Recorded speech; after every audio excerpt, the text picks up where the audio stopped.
Zdravo, ime mi je Voranc in ni mi vseeno, kako bomo živeli čez 10 oziroma 20 let. Zato se zelo veselim pogovora z Boštjanom Videškom, ki se je podal okoli sveta, da bi našel rešitve za boj proti podnebnim spremembam. Ste novinar, ki veliko poroča o vojnah na Bližnjem vzhodu, zdaj pa ste se posvetili tudi podnebnim spremembam. Ali je to tudi vojna, v kateri sodelujemo?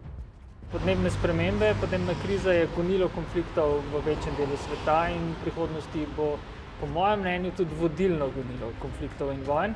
Tudi vojna v Siriji, delna vojna v Iraku, gotovo vojna v Jemnu, ima veliko svojih razlogov o podnebnih spremembah, predvsem v suši, izginjevanju tradicionalnih rek, umiranju posledično kmetijstva, visokih cenah hrane in tako naprej. Zakaj vam ni vseeno, kaj se bo zgodilo z našim planetom? Zato, ker sem del njega. Tudi meni se zdi zelo pomembno, da veliko govorimo o podnebnih spremembah in kaj se je zadnja leta spremenilo. Kaj o tem mislite vi? Spremenilo se ni zares veliko, tisto, kar se je spremenilo, se je v resnici na slabše. To sem tudi nekako v svoji knjigi Plan B poskušal pokazati, da obstajajo ljudje in skupnosti, ki iščejo rešitve, ampak si jih je mogoče preslikati tudi, ne vem, Slovenijo ali pa drugod po svetu. Kaj je že drugače v državah, kjer uporabljajo alternative vire energije?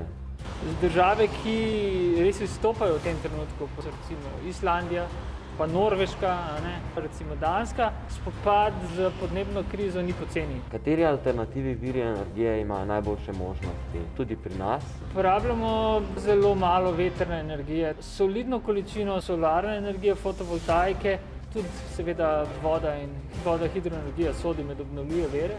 V Sloveniji je delež soliden. Kako boste ljudem dokazali, da potrebujemo spremembe? Za rokce bi vsakega posebej peljal po talečih se ledenikih. Če mi še ne bi verjeli, bi jih pa pustil od celine oddaljujočih se talečih se ledenih ploskah. Predlagam, da je eno od vaših božično-novoletnih želja tudi to, da se na tem planetu nekaj spremeni. Pa naj ne ostane le pri željah. Vi začnite s spremembami. Adijo!